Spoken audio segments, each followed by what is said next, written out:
How does the residential rental property market affect the sales market? And this is a question that's not really answered a lot, and I think it should be. Obviously, when people look to live in a home, they're either going to rent the home or they're going to sell the home. And in that case, it really defines what capitalism is. So what capitalism is, in my humble opinion, is you're going to have a buyer and a seller at each side. And people are going to do what they see is going to be best with their money. So in other words, if I can make a lot of money buying a rental property, and I'm looking to buy, say in San Antonio, the average price rental property, I'm a competitor or a target for somebody who's selling their home.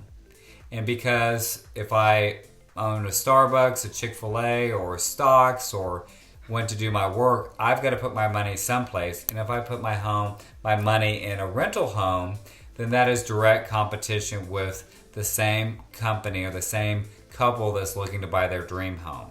So as my money goes up here and I can buy a nice residential home, and I'm going to pay more than this other couple is that's looking to buy their dream home, then the seller of that home is always going to be buying the rental home. Okay? So they're neck and neck on which one is going to win the war for the home. Okay, so therefore, when people are getting more money in rents this year, this has been the case that rents have gone up about 10% this year, where real estate sales have been down, then investors are actually a pretty big deal in the market. And so the more this happens, the more it's going to affect the buyer who's looking for their dream home. It also affects the seller for a dream home. So if you have a home that you're looking to sell, you might also be able to sell that to an investor. So those are two really big deals.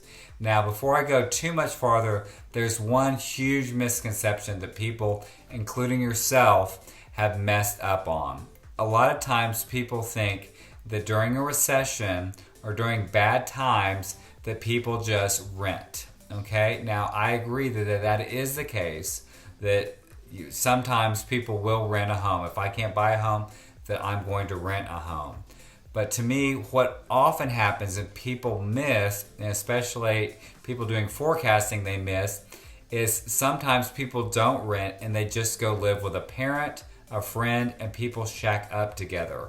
So that means instead of having 3 people living in a house, you might have 2 families, meaning you have 6 people live in a house. Okay?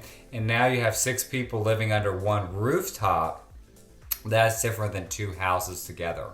So when you have a recession, you often have adult children move in with parents, parents move in with adult children, and people rent rooms. And that does have a huge effect on the real estate economy. Hope that information helps. That's how rental homes affect your home sale.